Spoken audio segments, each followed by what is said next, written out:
Hey, what's up? This is Mr. Westbury with your USA Test Prep tip of the week. Hey!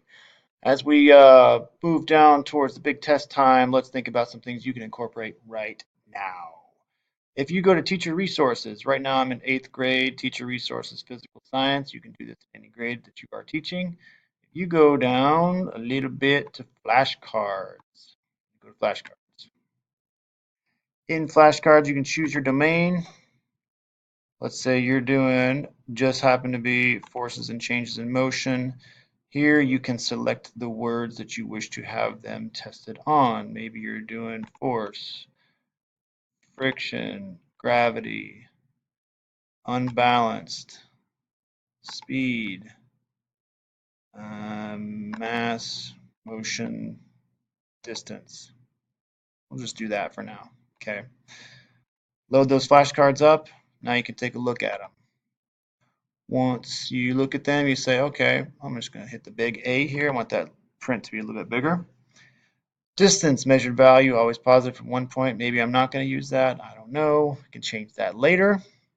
These things here are all printable. So what I would do would be to print this. Just want to prove what we're going to do here. We're going to hit print. And then once this is printed, it looks just like this. So all you do is slap some glue, stripe down the back, fold it in half, and cut it out. And what you get looks like this. Okay. Okay. So now I can take these flashcards. I could make a couple sets of them. I could give them to students who are struggling, or we could use these as a class. You may remember a little thing called Quiz Quiz Trade, where I'm a student. I go to this. Let me change this full screen here. Oh, let's go bigger. There we go. All right. So I'm a student. We're doing quiz quiz trade. I say this is I'm looking at a student, and the student is looking at the word. I gotta say, okay, trace fossil. Okay, different concept, but trace fossil. And the student's not getting it. So then I'm gonna say, as another student, this is a fossil that provides evidence of the existence of an ancient organism. Now show me yours. And that student shows me theirs, which is I'm looking at sedimentary rock. I'm thinking, okay, this is a rock that is formed in layers and is usually sandstone. Like this other student says, okay, you're right, good. So then we trade.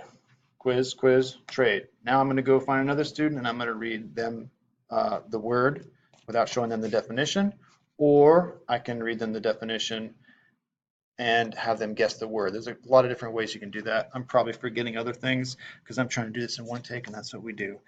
All right. So get you some flashcards, print them out. You can use them with your kids. They can use them on their own. They could trade them. You could do lots of different out of the seat types of activities and learn the concepts at the same time. You'll be amazed. I'm amazed. It works. Check it out.